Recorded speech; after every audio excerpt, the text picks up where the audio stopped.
So that tension between PG-13 and R.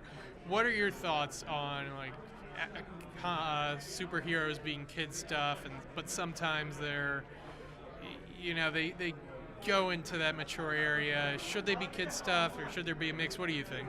I mean, what's great about both the Marvel and DC characters, and actually superheroes in general, is that there are stories that are for adults and there are stories for kids. I mean, it's just like animation in the United States. Everybody thinks it's for kids, but animation in general is just a medium to tell stories. Japan tells, they make stories for kids, they make stories for adults. Trying to compare Pokemon to a story like, Grave of the Fireflies is totally different. They're both animated, but they're totally tonally different, but they both tell a different story.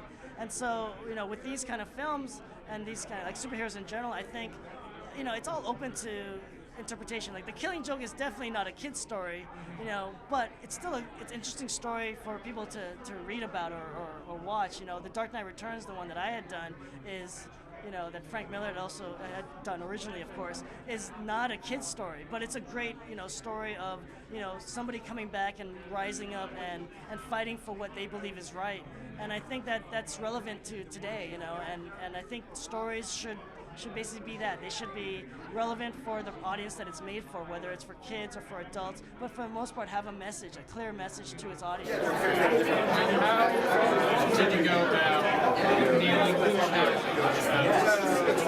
figuring out that dark side? How does that job fall to you?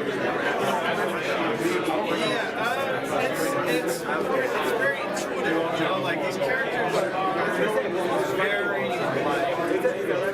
basic, thematically very basic, they're very well established from a visual standpoint, so, it's not hard to convey the tone that's going there are demons and monsters and fantastical things, so, it's really just a matter of looking at the right reference material, having respect for the source material, and then it's just a huge playground in a lot of ways, because there's no wrong way to, if you tell for 5 different artists, draw me a demon, it's not necessarily a demon, and then it's like, just draw me a demon, you're going to get 5 wildly different interpretations, and they're all right.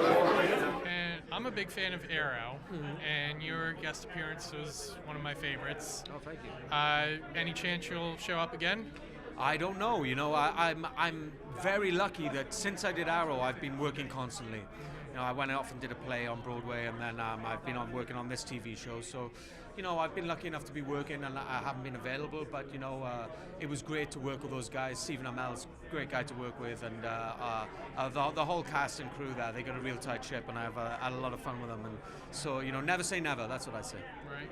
Yeah. I don't know if this question's come up at all. It's a little different, but your namesake is in the Super Bowl. He is. Do you feel a kinship at all? Do you care about that at all? Do you know what's funny is that when I first came to America, I did a play here in New York on Broadway, Hamlet, with Jude Law and the Donmar Warehouse, and from there I went to LA and I booked a job called Criminal Minds Suspect Behavior, and on that job was an actor named Michael Kelly, who people probably know from House of Cards and numerous other things. Fantastic guy, yeah. Right, Unbreakable, rather. Yeah, and he's a big Atlanta Falcons fan, so he was like, Matt Ryan. I was like, well, I don't get it, because obviously I come from England and I like soccer.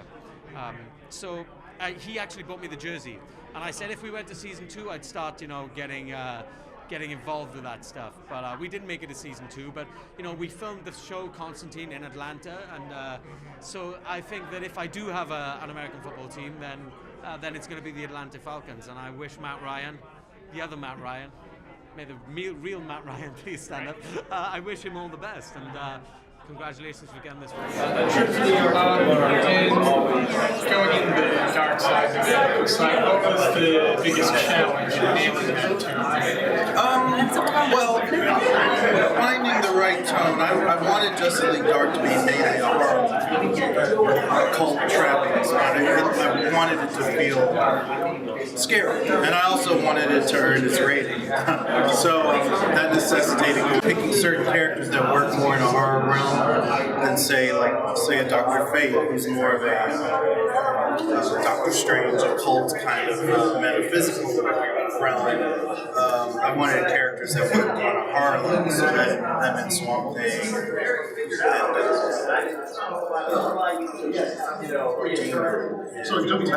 Zatanna doesn't fit into that, but that's also why she works.